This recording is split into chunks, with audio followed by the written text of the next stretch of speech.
So first, we'd like to introduce dignitaries attending this record-setting luncheon.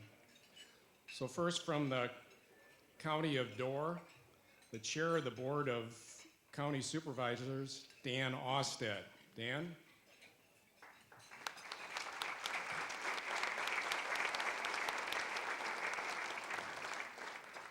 And the Mayor of the City of Sturgeon Bay, Thad Birmingham.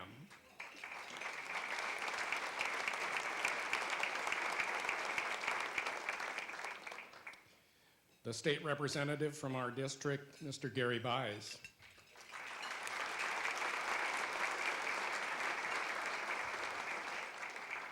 And the State Senator that represents our area, Mr. Frank Lassay.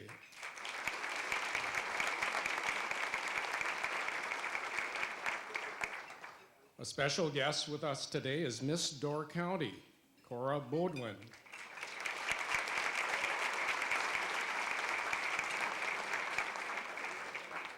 And finally, Mr. Manny Vasquez, representing the Regional Director of the Office of Senator Ron Johnson.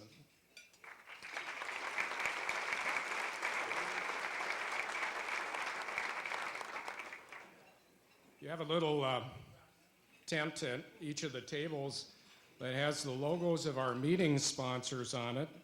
Please take a look at that. We had 17 businesses step forward to sponsor our annual meeting today, and we appreciate your recognition of these folks. I'll now introduce the 2013 Dorr County Economic Development Corporation Board of Directors. Please hold your applause to the end, but I ask each of them to stand and stay standing until the introductions are completed. The chair this year, yours truly, David Ward, North Star Economics. The vice chair, Mike Bodwin, Wiretap Fabricators. Our treasurer is Leslie Gask of Bay Lake Bank. Secretary and executive director is Bill Shador. Directors are Scott Baker of the Village of Sister Bay, Mayor Thad Birmingham, City of Sturgeon Bay, Jan Campbell, ERA Star Realty and Dorr County Board of Realtors, Dave Enigal, the County of Dorr, Mark Firestein, County of Dorr Board, Joe Studding, Superintendent of Schools, Sturgeon Bay Schools, Darren Voigt, Bank of Luxembourg, and Vicki Wilson, Dorr County Visitor Bureau and Dorr County Coffee and Tea. Ex officio directors, Rob Burke, UW Extension, Zeke Jackson, Village of Sister Bay, Steve McNeil, City of Sturgeon Bay, Jack Moneypenny, Dorr County Visitor Bureau, Maureen Murphy, County of Dorr, Jim Stawicki, Sturgeon Bay Utilities, Dale Swanson, Wisconsin Public Service Corporation, Cheryl Tiemann, Northeast Wisconsin Technical College in Sturgeon Bay, and Todd Trimberger, Sturgeon Bay Visitor Center. I'd also like to invite former board members to stand at this time. Please recognize these folks for their service to the county.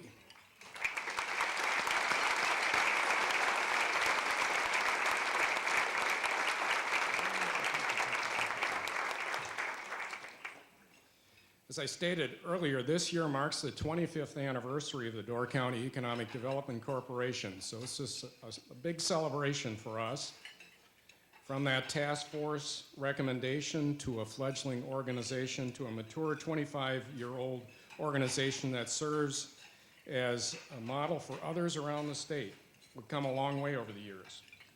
With unwavering support from the local community, the Economic Development Corporation continues to have a significant positive effect on the economies of Dorr County and Sturgeon Bay.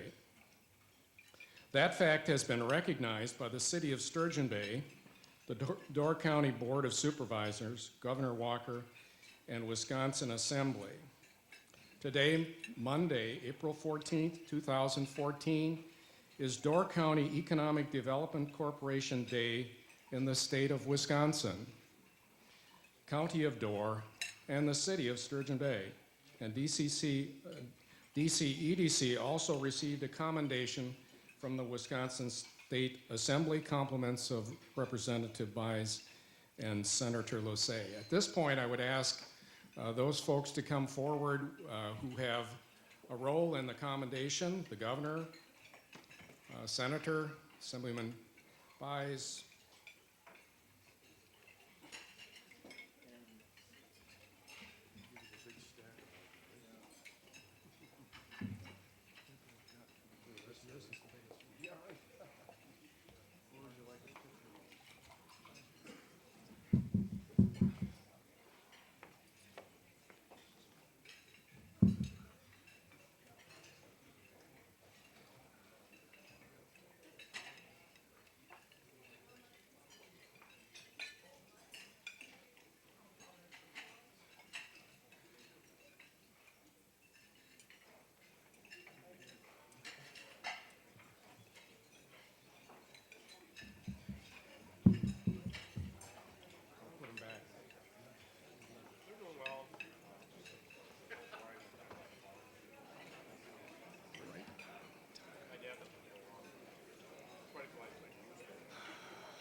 Job is almost done. Okay, ladies and gentlemen, we're now going to go to the main part of the program. I know you're all disappointed that you're not going to hear an economic presentation, but I think we have something that's a little bit better than that. And I'd like to call Mike Gilson up to the podium. Mike Gilson is the Bay Lake Bank, Door County, Kewaunee County market president. Also is the first chair of the board of the Door County Economic Development Corporation. And Mike will introduce our speaker. Mike?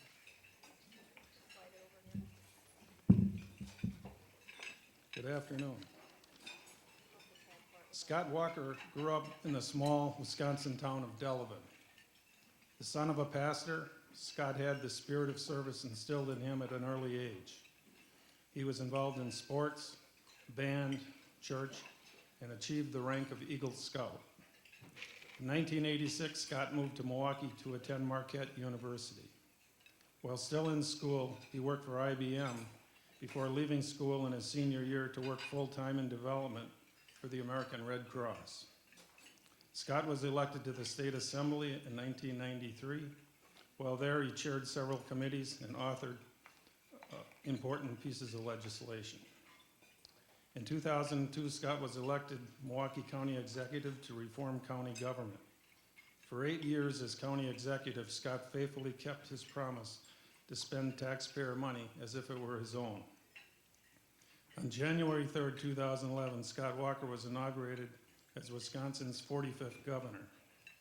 In June 2012, Scott Walker became the first governor in American history to win a recall election.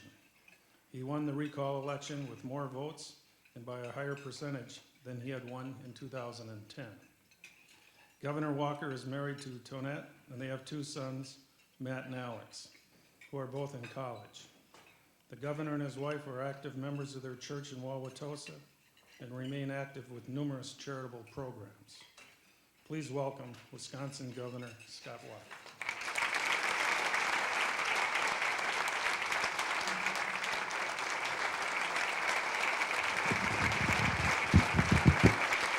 Thanks. Thank you.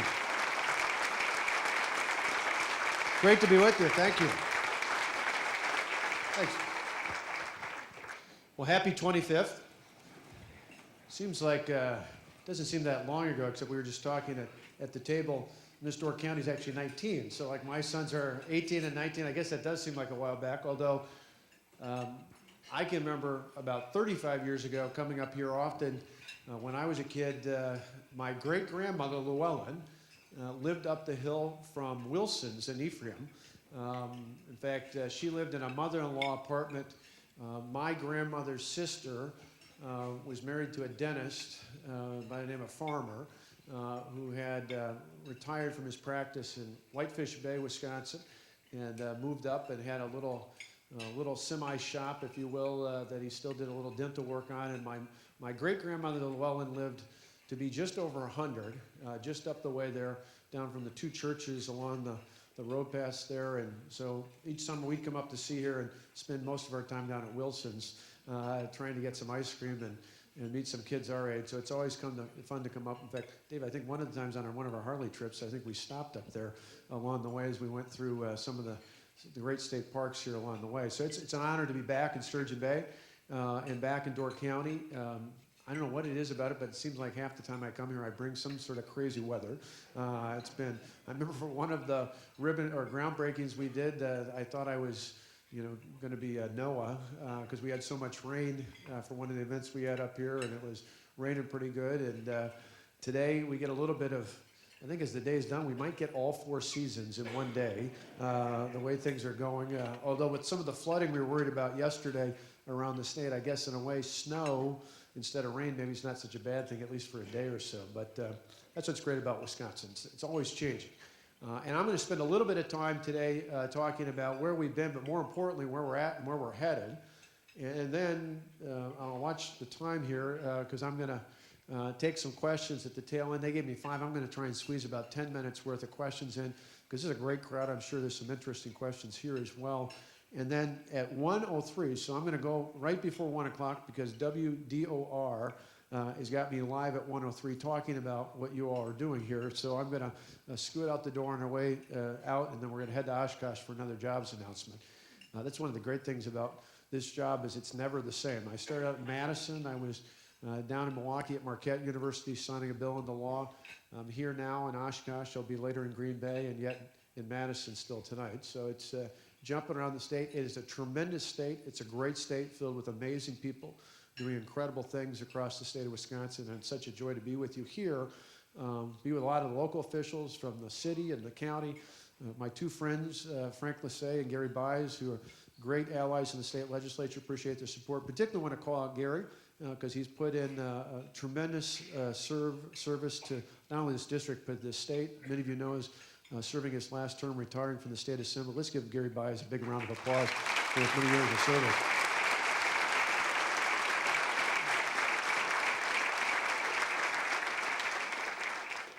We got a great team in place now down in Washington, in Madison. But the interesting thing is, you think back 4 years ago, things weren't quite the same. You're thinking back 25 years ago with the anniversary.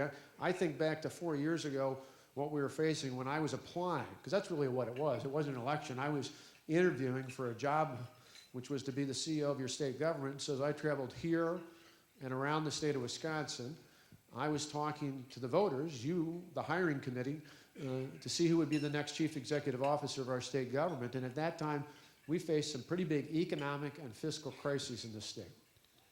Think about it. 4 years ago in Wisconsin, we had, during that last term before I took office, we lost 130,000 plus jobs in the state. We lost 27,000 businesses in the 4 years before I came into office. Things were pretty bleak out there.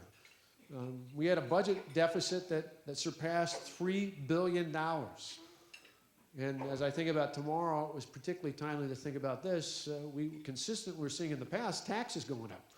State taxes were going up, property taxes were going up. The future was looking pretty dark at that time. So when we came in, we took some immediate action. We had to make some tough choices. But I think over time, we've seen that those tough choices paid off and that things are getting much better in the state. And I want to spend a few minutes talking about this. When you think about the change, today, the unemployment rate is more than 3 points lower than it was 4 years ago.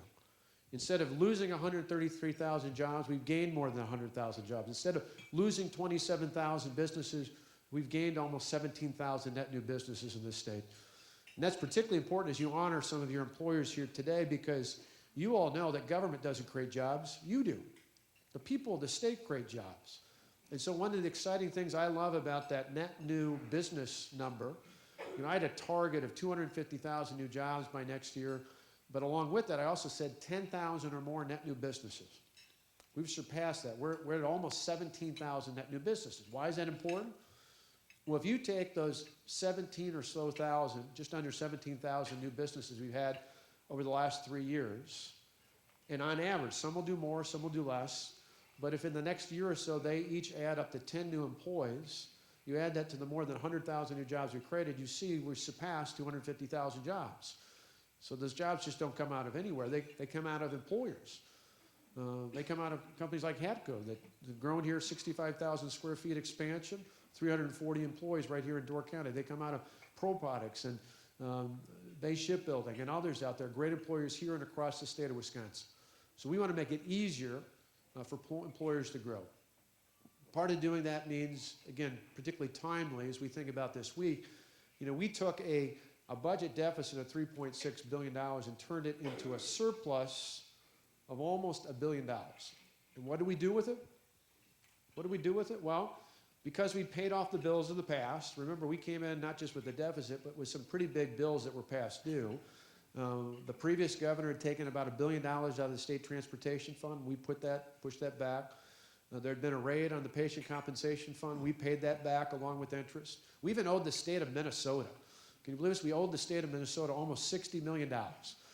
That's really tough because I love to point out that Minnesota has 0 championships and we have 13 world championships. I always kid my friends in Minnesota, you know what this is? That's the Vikings showing off their Super Bowl rings. But we owed them almost $60 million. Yeah, I know, is that brutal? The only one worse is when I used to tell Governor Plenty that, you know why the Minnesota Vikings and the car thief are alike? Neither of them have a title. But that's, I'd even had more fun with my friends from the UP in years past, but the Lions have kind of gotten a little bit better. But I used to tell them, you know why the Lions don't have a website? It's because they couldn't put 3 W's in a row. But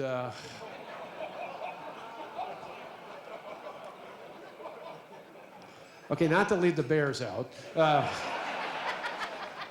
I was up in Hayward the other day, and a guy was complaining about all the animals getting in his garbage. He said the raccoons are bad, a bunch of other animals. The worst, of course, are the bears. And I said, well, there's a simple answer to that. Put up 2 field goal posts, they'll get nowhere close to your garbage, right? Okay, as my wife would say, that's enough of the nonsense. Get back to business. But we owed Minnesota almost $60 million. All those bills have been paid back. In fact, the rainy day fund today is 165 times bigger than it was when I first took office. Our pension system, it's the only one in the country fully funded. Our debt and pension ratio per capita is one of the best, one of the lowest in the United States. So what do we do when we have $1 billion surplus? We give it back to you, the hardworking taxpayers of this state. It's a pretty simple concept. We give it back to you in property and income tax relief because we understand when we give the money back to you, the hardworking taxpayers, as consumers and employers, you're going to do what it takes to get the economy running again much better than we could in the public sector.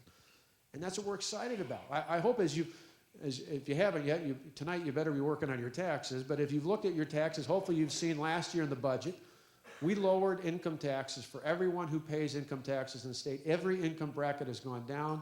Income taxes, rates overall have gone down. I got a response the other day on Facebook from someone who was really upset that their federal taxes had gone way up, but she was happy to tell me that thankfully her state taxes have gone down by almost the same amount, so in the end it was kind of a wash. But I said it would have been nice if they'd just gone down. The federal government staying the same as going down, but we're making some real changes. Property taxes alone, this December's property tax bill for a typical homeowner will actually be $100 less than they were last year.